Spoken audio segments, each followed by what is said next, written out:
I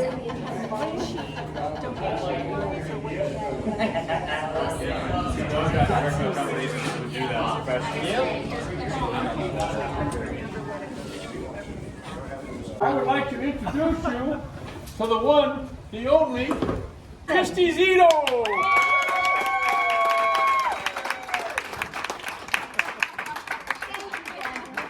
I'm Christy Zito, and I'm Political Director of the Idaho Second Amendment Alliance. And I want to thank all of you for being here tonight. This is so exciting. 2 years ago, at the Sandpoint Festival, a couple of members of the Idaho Second Amendment Alliance tried to go into the festival carrying open.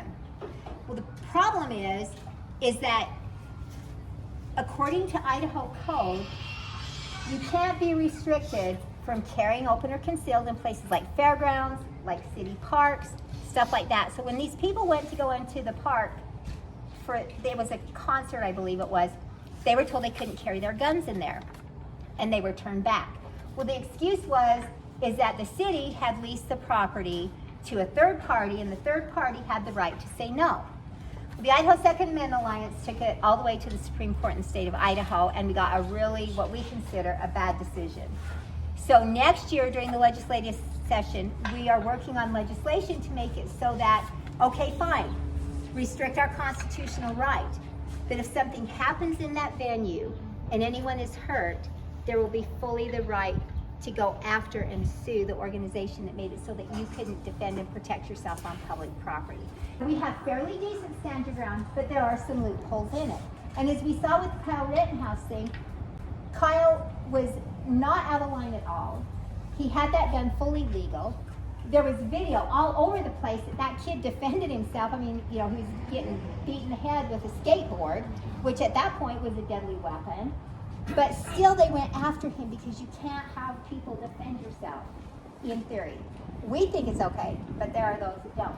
So we worked on stand your ground. We weren't able to get it through, but we want to make it so that if you are prosecuted after you've defended yourself and you are found not guilty, then the judge can pull the jury and you can receive compensation for lost wages, your court costs and stuff like that. And prosecuting attorneys have a nervous breakdown about that.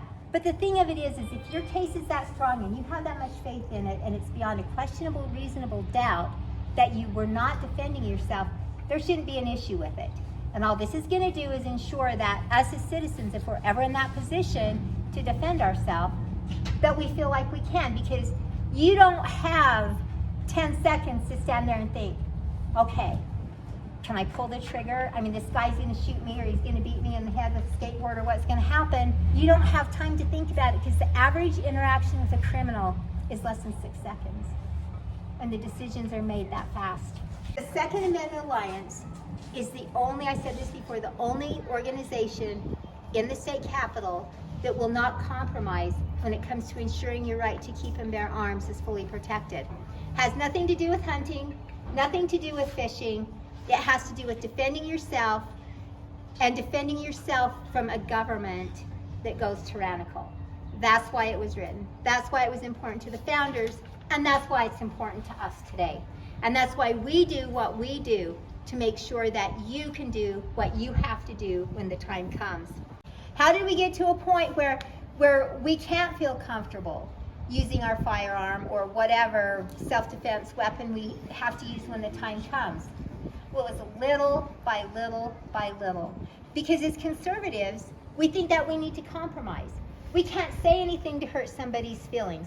We're going to give in a little, thinking that it'll be okay just this once. But the second we give in a little, they've got our number, and they're going to take more and more and more.